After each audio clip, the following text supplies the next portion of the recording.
అండి, అందరూ ఎలా ఉన్నారు? Welcome to our channel Mansani Krishna. గోవాలో ఇది లాస్ట్ డే అనమాట. సో ఈ రోజు మేము మొత్తం ఓల్డ్ గోవా కవర్ చేయాలనుకున్నాము. నెక్స్ట్ డే మాకు 11:25కి ఫ్లైట్ ఉందన్నమాట. సో మేము ఫైనల్ రోజు ఏం పెట్టుకోలేదు, ఏం కవర్ చేద్దామని చెప్పి. సో మొత్తం ఈ రోజే ఓల్డ్ గోవా అంతా ఒకే రోజులో కవర్ చేయాలని చెప్పి మేము మార్నింగ్ 6:30కి అలా లేసామన్నమాట. ఫస్ట్ మేము టోటల్గా 4 days 4 nights ఉన్నాం గోవాలో. సో ఫస్ట్ 2 nights ఇంతకు ముందు వీడియోలో అప్లోడ్ చేశాను కదా, జింజర్ ట్రీ బొటే రిసార్ట్స్ లో ఉన్నాము. ఇది వైట్ ట్రీ రిసార్ట్స్ అన్నమాట. రెండు అంజనా బీచ్ దగ్గరే ఉన్నాయి. అండ్ ఇంకోటి మేము చేసిన తప్పు ఏంటంటే మేము రెండు అంజనా బీచ్ దగ్గర తీసుకున్నాం. ఎందుకంటే నెక్స్ట్ డే మేము బాగా బీచ్కి వెళ్ళేటప్పుడు మాకు త్వరగా మొత్తం మూవ్ చేసుకోవాలని చెప్పి మేము దగ్గరలోనే తీసుకున్నాం. కానీ మాకు ఏమనిపించిందంటే, సో ఫస్ట్ 2 days ఇక్కడ ఏమంటారు అంజనా బీచ్, బాగా బీచ్ ఇక్కడ కవర్ చేసి నెక్స్ట్ 2 days మేము ఓల్డ్ గోవాలో తీసుకుంటే బాగుంది అనిపించింది.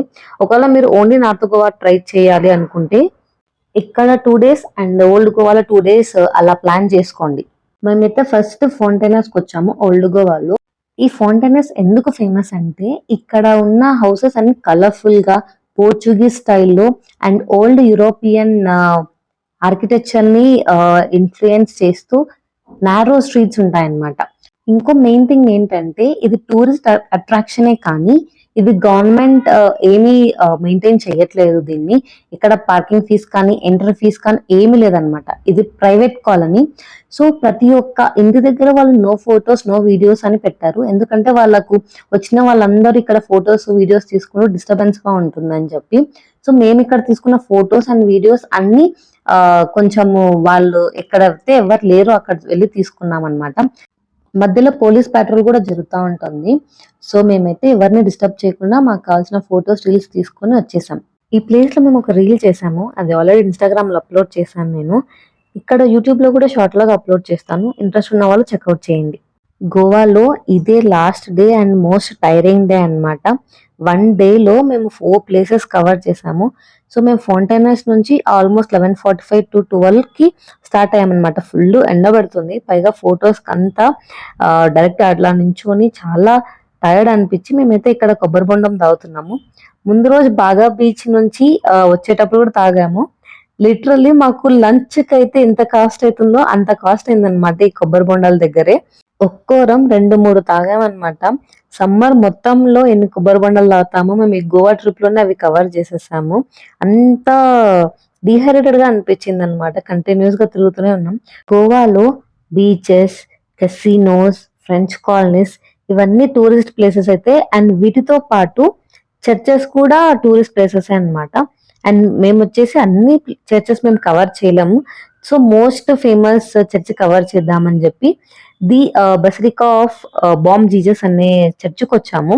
సో ఈ చర్చ్ ఎందుకు ఫేమస్ అంటే ఇక్కడ సెయింట్ ఫ్రాన్సిస్ జేవియర్ గారి డెడ్ బాడీని అలాగే కెమికల్స్ లేకుండా ప్రిజర్వ్ చేశారంట.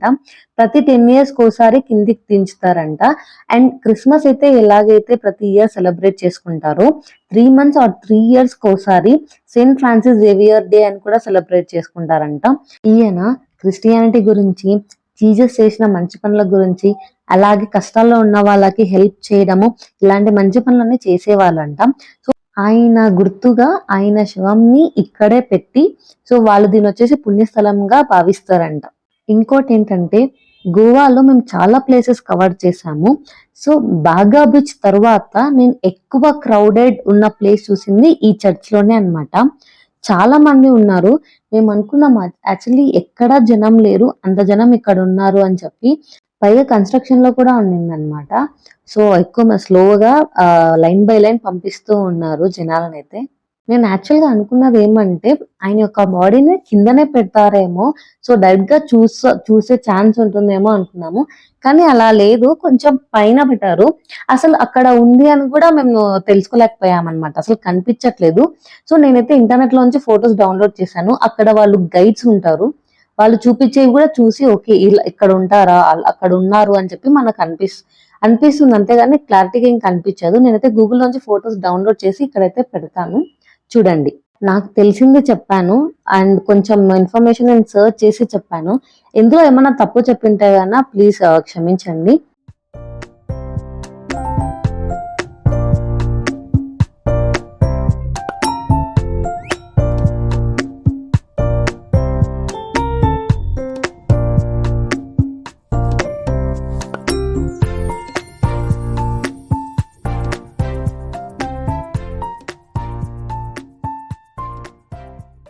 మేము చర్చ్ నుంచి లంచ్ చేసి అగోడా ఫోర్ట్ కి అయితే వెళ్ళిపోయాము. సో లంచ్ కి అగోడా ఫోర్ట్ కి రావడానికి మధ్యలో పెద్ద ఇన్సిడెంట్ జరిగిందండి. అదేంటంటే మా ఆయన ఇంతకుముందు ఒక షర్ట్ వేసుకున్నారు, అది కొంచెం కంఫర్టబుల్ గా లేదని చెప్పి అక్కడే ఒక షాప్ ఉంటే అక్కడికి వెళ్ళి ఒక షర్ట్ తీసుకుందామని చెప్పి చూస్తున్నారు. నేనేం చేశానంటే ఆ ఫోన్, మా హస్బెండ్ ఫోన్ పక్కన పెట్టేసి నేను షూ లేస్ కట్టుకొని నేను అలాగే లేచేసాను. ఫోన్ అక్కడ మెట్ల మీద వదిలేసాను అనమాట. నాకు గుర్తుకు లేదు నా చేతిలో ఫోన్ ఉండే నేను అక్కడ వదిలేసానని చెప్పి. పైగా అది లంచ్ టైం, మా హస్బెండ్ వాళ్ళతో ఏం బార్గెన్ చేయకుండా తనకు నచ్చిన షర్ట్ ని వాళ్ళతో వాళ్ళు చెప్పిన అమౌంట్ కి తీసుకుని వచ్చేసామన్నమాట. ఫోర్ట్ దగ్గరకు వచ్చాక పార్క్ చేశాక మొబైల్ కోసం వెతుకుతుంటే మొబైల్ కనిపించట్లేదు. తను ఫోన్ లేదని చెప్తే నేను ఏమైనా ప్రాంక్ చేస్తున్నాడేమో అనుకున్నాను. చూసే అది నిజంగానే లేదు. అండ్ ఇంకోటి ఏమైందంటే నాది, మా అత్తది, మా హస్బెండ్ ఫోన్ లో ట్యాగ్ చేసి ఉంది అనమాట లొకేషన్ ఇదంతా. కానీ నా హస్బెండ్ నా ఫోన్ లో లేదు. సో మొత్తం మేము మళ్ళీ నా ఫోన్ లో నుంచి ఆయన అకౌంట్ లోకి లాగిన్ అయ్యి మొత్తం ఫైన్ మై డివైస్ ద్వారా చెక్ చేస్తుంటే లొకేషన్ ఫెచ్ చేయట్లేదు. మేము ఏం చేసామంటే ఆ షాప్ కానీ ఇంతకు ముందు మేము ఒక రెస్టారెంట్ లో నిన్నాం అనమాట. ఆ రెస్టారెంట్ ఆ రెండిట్లోనే ఎక్కడో చోట మర్చిపోయి ఉంటామని చెప్పి మేము మళ్ళీ రిటర్న్ వెళ్ళిపోయాం. రిటర్న్ వెళ్ళిపోతా ఉంటే మధ్యలో కొంచెం దూరం వెళ్ళాక లొకేషన్ ఫెచ్ చేసింది. అంతలోపటికే మా హస్బెండ్ వాళ్ళ బావ నాకు కాల్ చేసి ఇలా చిన్న తన ఫోన్ అక్కడ మర్చిపోయారంట ఏదో షాప్ లో, వాళ్ళు ఫోన్ చేసింటే లిఫ్ట్ చేసి చెప్పారు అంటే మేము వెంటనే వాళ్ళకి ఫోన్ చేసాం మళ్ళీ. సో వాళ్ళు చెప్పారనమాట ఇట్లా ఈ షాప్ లో మర్చిపోయారు అని. మేము అక్కడికి వెళ్ళి ఫోన్ కలెక్ట్ చేసుకున్నాము. చాలా టెన్షన్ పడ్డాము. అసలు నేనైతే ఫోన్ దొరుకుతుందో లేదో అనుకున్నాను. థ్యాంక్ గాడ్ దొరికింది. అండ్ నేను గోవాలో స్కామ్స్ ఇవే విన్నాను. సో స్కామ్సే కాదు, ఇలాంటి మంచి వాళ్ళు కూడా ఉంటారు అనిపించింది. అండ్ మీరు కూడా ఎక్కడికన్నా వెళ్తే గానీ ఒక్కసారి అక్కడ నుంచి వచ్చేటప్పుడు ఫోన్స్ అండ్ బిలాంగింగ్స్ ఉన్నాయా లేదా చెక్ చేసుకోండి. నాలాగైతే చేయొద్దు. అండ్ ఇంకోటి ఏంటంటే నా హస్బెండ్ ఏమన్నా అంటారేమో అనుకున్నాను కానీ తనతో ఒక్క మాట కూడా అనలేదు.